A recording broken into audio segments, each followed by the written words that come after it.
Alright, what is up guys? I know it's been a minute since I made a video, just quick before I get to the patch notes. The reason I haven't been really playing recently is because I've been playing New World a lot. Some new servers came out and I'm a big fan of that game, so I was playing that. However, I will be getting more back into Dark and Darker in probably the next few days, starting today, so videos will be going back to relatively normal. But yeah, just throwing that out there for now. To get right into the patch notes, this is a pretty big patch. Definitely a lot of changes in this patch, a lot of changes. So yeah, I'm excited to actually try this out. So let's get into it. So to start with, as always, they fix a lot of issues. Most of these aren't super relevant. One of them fixed an issue when a character fired a crossbow while against a wall. The animation and sound would play even though the crossbow would not actually fire. If you stood against a door with your crossbow, like if you were like all the way against the door and you shot, you could like rapid fire your crossbow, but it would actually never shoot the bolt. Other than that, fix an issue where you could enter the dungeon immediately without waiting when pressing the entry button as soon as the dungeon changed. I'm pretty sure this is how people were able to get dead lobbies, because I know there was like a bug about that. But other than that, I'm not really sure if that's anything in particular that matters. Also, fix an issue where you can move using emotes during intermissions in arena. If you know there's like a walking emote where you could like walk sideways, it would walk you to the door. It didn't really matter, but just cool they fixed it, I guess. So on to the patch notes. Maximum health reduced by -15. If you remember, I believe it was at the beginning of last wipe, maybe, or was it this wipe? I'm not actually sure. They increased everybody's base HP by like 15, so this is kind of just reverting that. We're going back to everybody being a lot squishier, which is also going to be further done later in the patch. Fighter's Weapon Mastery now also reduces magical damage bonuses, reducing both physical damage and magical damage bonus by 5%. Literally just for the Crystal Sword build. I don't think there's anything else out there that actually matters for this. I could be wrong. Technically speaking, if you have like a Viola or something, this will negatively impact that. Other than that, not really a big deal. Literally just a Crystal Sword build. Barbarian's base strength changed from 20 to 25, and base resourcefulness changed from 12 to 7. Barbarian's axe specialization, additional weapon damage changed from 3 to 5. Barbarian's two-hander now additionally increases armor penetration by 15%. And Barbarian's rage changed from strength 10, vig 10, PDR 10, move speed 10 to strength 15, vig 15, PDR -15, and movement speed 15. So, uh, yeah, that is a lot of barbarian buffs. A lot. So to start off with from top to bottom, 5 more strength, 5% more damage, a little bit more health, 5 less resourcefulness, which means they interact a bit slower, can't open doors as fast. That is cool, it's gonna suck for looting and stuff. But then axe spec from 3 to 5, so that how now has 5 damage. Keep in mind, axe specialization does apply to Bardishas now, you know. So Bardiche, which was one of the reasons they originally nerfed axe specialization, um, because I just get in case you guys don't know, a little while ago there was kind of like a barb epidemic running around where everybody was running like Copperlight Barbarian. It was like at the beginning of or towards the end of last wipe, but you had like the Barbarian epidemic with Copperlight and Frostlight where they were running around with just like a legendary Bardiche and they were really fast and they did a shitload of damage. So they what they did was they nerfed Bardish's damage, but they made it an axe, so they gave it the axe specialization scaling. So if you had that on, it was still just as good as it was like just as good as before. But you had to have that perk for it to be that way. Now they buffed the perk back, so it's just gonna be better. Also, two-hander, the perk now gives 15% armor pin. So before, well, this is really funny. Before, Barbarian's pretty much only viable build was two-handed weapons. It just makes it better. I will say, Barbarians have a hard time slotting in a lot of these perks. Barbarians already almost always want to take things like Robust, Iron Will. Those are two pretty much guaranteed perks. You never want to drop those. Then Axe Specialization for your damage perk. Fantastic. You really want this one. The last perk, it's not like necessarily like you have to have one, but Crush is really nice for a lot of situations, like especially in Goblin Caves. Berserker's a lot of damage. Potion Chugger is just like, insane sustain with your heals. And now you have two-hander thrown in, and I'm pretty sure there's something else I'm forgetting too. But it's what I just can't think of right now. But yeah, so two-handed barbarian builds are going to feel insane. Warmaw, for example, is now going to have 35% armor penetration. Um, and then obviously the rage change. They get an extra 5 strength, 5 vig, 5% move speed for -5% PDR. And I'm gonna be honest with you, 5 strength, 5 vigor, 5% move speed for only -5% more PDR. That's a pretty good trade. I'm gonna be honest. That is a pretty damn good trade. And if you guys can't tell from these changes, we're probably going to be in a barbarian meta. I mean, it really sucks to say it, but we are probably going to be in a barbarian meta from here on out. Um, I just don't know what in the game is going to be able to step up to a barbarian, especially with everybody's health being reduced even further. And they have their health reduced further, and we have the weapon damage buffs for axe specialization, which means Franciscans are going to be hitting even harder. They are going to be a threat in the dungeon. The best frontline, undoubtedly, arguably one of the best backline characters. They're going to be just absolutely insane. I fully expect at least the axe spec and the armor pen to get nerfed. I don't think I can almost guarantee the weapon damage and axe specialization will be nerfed back to 4 or maybe 3. The armor pen will probably get nerfed, I'd say by 5%, maybe a little bit higher, maybe 7 or 8%, but not a ton like that. But yeah, it's right now, just with these changes right here, I think I could say pretty confidently Barbarian is completely broken. Like insanely broken. All right. Rogue's poison weapon now applies 10% healing reduction per stack, maximum 5 stacks, so 50%. This is interesting. This is something I think a lot of people have been wanting for a very, very long time. Now, poison weapon isn't just a damage, like an early game damage ability. Now it's utility too. A lot of situations, poison weapon kind of fell off later in the game because, well, you kind of just killed people before they could, before the poison would ever tick. And technically speaking, yes, that is still very true because this maximum health being reduced by 15 is actually pretty big for rogues dying and rogues killing people. But this poison weapon change makes it so even if they don't go directly in melee, they have use at range. Throwing knives, hand crossbow, all of these applying poison. I think hand crossbow still applies poison. I could be wrong there. It's been so many changes I don't remember. But throwing knives, applying poison means you can apply healing reduction from a good distance away.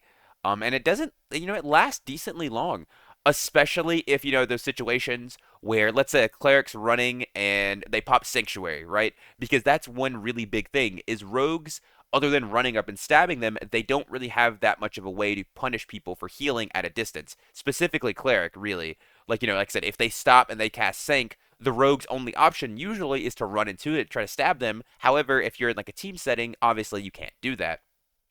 Now, if you're just throwing knives or whatever, you can apply that anti-heal and you could cut the healing of that sync down a pretty large margin. This is also really good for their abilities to fight things like warlocks, fighters in particular as well. Really, really crazy change overall, and I actually like this. I think more utility anti-heal should be in the game like this. There's not like a ton of healing in the game, but the healing that you do have is incredibly oppressive. Warlock healing, cleric healing are the two main ones. Second wind a little bit, however, second wind's more easy to deal with because it's only one instance of healing. Once they pop second wind, you can kind of like back off. It's gone. I don't have to worry about this anymore. Whereas things like cleric heals are persisting as long as they have spells.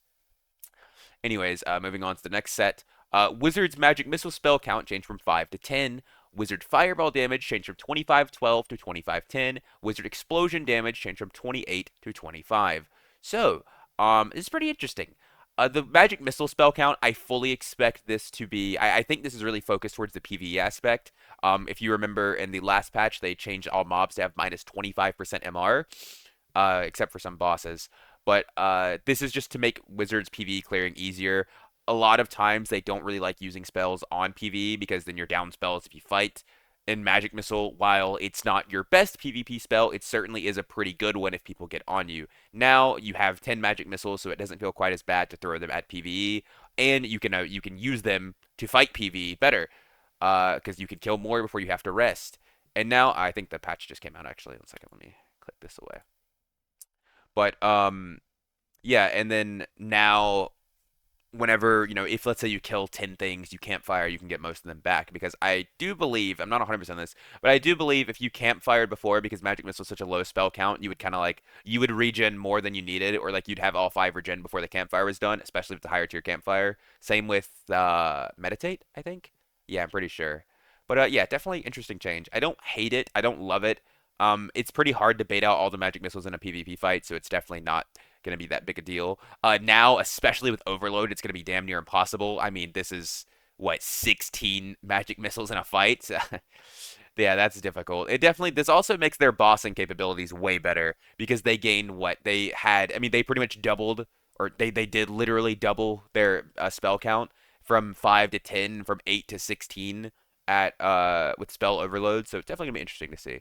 Fireball nerf always appreciated. I think nerfing the splash damage is what's good, but the splash damage being high just doesn't make sense. You should not reward players for not hitting their abilities and only hitting this AOE part of it. That's kind of dumb. Explosion damage changed from 28 to 25. That's cool. I do think Explosion was definitely a lot stronger after the range buffs, and I think the damage was a bit too high. There were a lot of cases where you stick somebody with two explosions and they just explode and kill them, and you have no counterplay because you haven't even taken damage. You're just sitting there waiting to die. Especially with it also applying anti-heal and fire mastery, so I'm definitely okay with this. Cleric's Cleanse can now detoxify poison, obviously targeted at the rogue's poison weapon changes. Overall, probably not relevant. This you're only gonna run cleanse if you're ever running 10 spell, and even then, not really that big a deal. This has the exact same logic behind it, I think, as curses. Not quite as bad, but it's like you cleanse it, they just reapply it. So you're going down a spell and they're wasting like what? I mean, I guess in this case they're probably wasting throwing knives, but overall it's just not that big a deal. Um, you're probably better off just letting it wear off, if I'm being honest, unless it's gonna like literally kill you. So you know, there will be situations that it would be useful and save your life. However, is that going to be worth it to actually bring it? Probably not. Warlock's Torture Master attribute bonus ratio changed from 10% to 20%. I don't know why we're doing this. I'm going to be honest. This one doesn't make a lot of sense to me. I don't think we needed to buff Torture Mastery. I get it, their HP was lowered, but I don't think this is the correct thing to do. I think this is buffing the like least fun playstyle of Warlock to fight against. I don't think anyone enjoys fighting Torture Mastery Warlock where they are permanently healing. And I will say this, I've said this 100 million times, I will scream it from the rooftops. If you're going to do this and you're going to make it so their Torture Mastery healing is a shitload, you have to make it so they can't heal and Phantomize. The worst part of fighting a Warlock with Torture Mastery is you punish them, you get them 1 HP, they curse you, or you have a curse on you, they have a curse active on a mob, they pop Phantomize, and by the time Phantomize is over, they're back to full health. Not only have they repositioned away from you, they have repositioned and they're full health. They have literally reset the entire fight.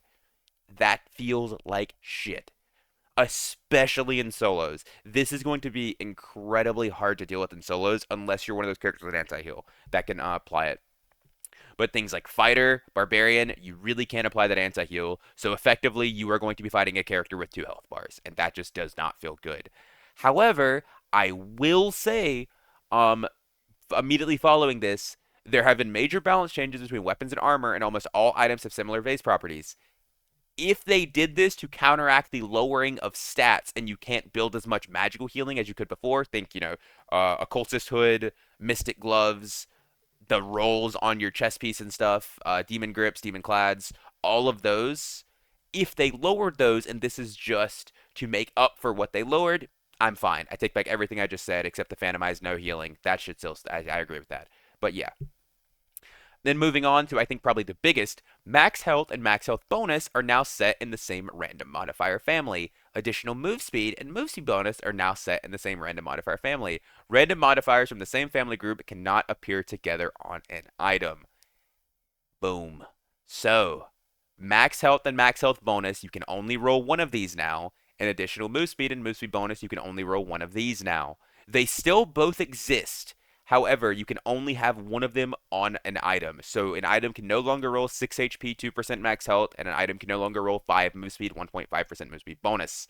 So effectively, they just have the amount of move speed you can get on boots, and they lowered the HP even more so. I will say they are absolutely going to have to buff max health bonus now because max health as a flat stat is just entirely better than max health bonus. It almost always has been. So I definitely think this is going to need to be buffed. Other than that, I'm okay with this. I don't hate it. I think the move speed nerf overall is good. Not because it's so. The thing is, the move speed nerf doesn't change anything about the game and how you play it because you're still gonna have people like a wizard with 5 move speed boots or a rogue with 5 move speed boots is still gonna be faster than a fighter or a barbarian with 5 move speed boots. That's always gonna be true. But what this does in particular is it lowers the it lowers the disparity between people. It's like, oh, my boots are 5 move speed, yours are 10. Like because you paid an extra 4,000 gold for your boots. It kind of removes that disparity because now it's just everybody's boots are going to be 5 move speed. Not like obviously, it 3 to 5 move speed, but that's you get what I mean. So yeah, I don't hate this. I don't love it. I don't really think it does much. I think the max health one's a bit bigger, but I'm okay with it. I mean, I don't like I said, it's pretty much whatever to me. I don't super care about that. I don't think it changes the game that much. I think it makes looting feel a little bit worse, but it is what it is. For players with existing items that have both options belonging to the same family group, the bonus option would be rerolled to a new modifier. Yeah, they're just gonna reroll your stats. Viking sword animation has been slightly changed. Crystal sword animation has been slightly changed. I hope they changed crystal sword back to what it used to be, or they fixed it, but we'll have to see. Change the additional magic damage Void Blade Demon's Glade to magic weapon damage. This, after a long, long time, these things are finally going to do damage now, which, um, it's interesting. So if you run these now, specifically Demon's Glee is going to be the big one. True magical damage is actually going to be good. And if you're like a bard, um, you don't have to buy true physical damage anymore. You can just buy true magical damage for your Demon's Glee, and that's going to be a hell of a lot cheaper than true physical. So that's interesting. Lantern Shield impact resistance changed from 3 to 4, and now has the impact resistance of a round shield, which means it can block a couple more things, and it's overall not as bad. The function of combining looted gold coins into containers has been improved. Don't know what that means. Improved the drop rate of items that spawn outside of chests to align with the recent new loot drop improvements. Cool. The drop rates of gold coin bag and gold coin chest obtained from the horde have been adjusted to match the respective difficulty of the dungeon that the horde is accessed from. So I assume that just means like the Ice Wyvern horde has a higher chance of dropping gold chests. Crypts is probably lower. And I don't think you can get it in Goblin Caves, but if you can, that's even lower, I would assume. Improve the arena system so that match can be nullified. If the arena or match be nullified as a match is not properly filled by all players. Cool. Loot boxes and monsters have been removed from the arena for testing purposes. Fantastic. Now arena is just for PvP. Overall, I think this is fantastic, and I do think this will stay really, really cool. Dungeon recovery is no longer available from High Roller. That is a big one, especially with the recent change that pulls everything out of the dungeon. This is huge. I have mixed feelings about this. I do think they're like so how they did it, how it was up until this patch where they just recently changed it, where you got everything back that wasn't looted. I think that was really, really bad. I don't think that should have happened. However, um, I don't really like it not existing at all. I think to an extent, like I said, it's really mixed feelings about this. I think there needs to be some middle ground. What I proposed, obviously, I don't know how they would do this, is that there needs to be like some sort of insurance system that, I mean, I don't know. I think genuinely, I think it just needs to be random. I think it should just, I think they should take it back to what it used to be, just randomly pull extra items, because that way the big issue we had with this was we had a bunch of people randomly throwing their stuff on the ground and then running and dying. And if you don't find their gear in whatever dark corner they dropped it, they get it all back, right? That wasn't good. There were a lot of cheesy ways to abuse the system. However, if you make it random, they're a lot more scared to drop their gear because then they don't know if they're getting anything back. And I think that's for the best. I think the best way to do it, the absolute number one way, is you make it so it only works if, it only works if like you die and the gear is still on your body, or and or like and then it's or like if you die the gear had to be on your body when you die. So if you take your gear off and drop it, it doesn't count. That can't be recovered. It has to specifically be on your body when you die. But then you have to make sure that if people take it off your body and drop it or something or die with it, then it still comes back out. And that's a really hard thing to do. I think that's the best way to do it, but is what it is. I definitely, if I have to choose between not at all in the game or it's, you get everything back, I would definitely take it not being at all in the game. I think that's preferable. Slight quality of life improvements to dungeon recovery system, slight quality of life improvements to the marketplace. That's really good. I'm pretty sure that's probably going to be being able to sort for multiple things or something, or I don't know. It should just be better. Jack o' lanterns return to the merchants. So that's the what's it called? The candy corn merchant, which you can buy high rated items with. New lobby skin system added to the game. Halloween themed skins are now available in the store, and a new emote teasing is now available in the store. And then Dev notes, this update continues our quest to reduce the time commitment and grind required for players to feel as if they compete and enjoy the game. This update brings the first step in a paradigm shift in the way we design our items. The primary attributes for almost all weapons and equipment have been flattened. The core difference between most item grades is simply the number of random modifiers. Poor items will always roll the lowest primary roll to slightly differentiate them from common items. We've also normalized most of the additional primary stats you receive from items to the epic quality items. We believe this level of item attribute grants players a wide range of diversity in building their characters and offers a satisfying combat feel. This change will also assist us with character balancing in the future, as we now have a much more predictable standard for item power. We thank you for your patience as we continue our quest to bring forth a better dungeon experience. As always, see you in the dungeons. Also, nothing super relevant there, other than they said pretty much every item is going to be normalized to the purple grade. I don't know if that means like, the base set of 5. If so, then like I said, the thing about the torture mastery shit earlier is going to be completely broken and some other things. Also, somebody told me, or I think it was Apollo. Apollo told me that SDF said in general that next wipe we will have no random modifiers. So I will keep you guys updated if he mentions anything else about that or anything other in any other announcement. I will be back for next patch notes.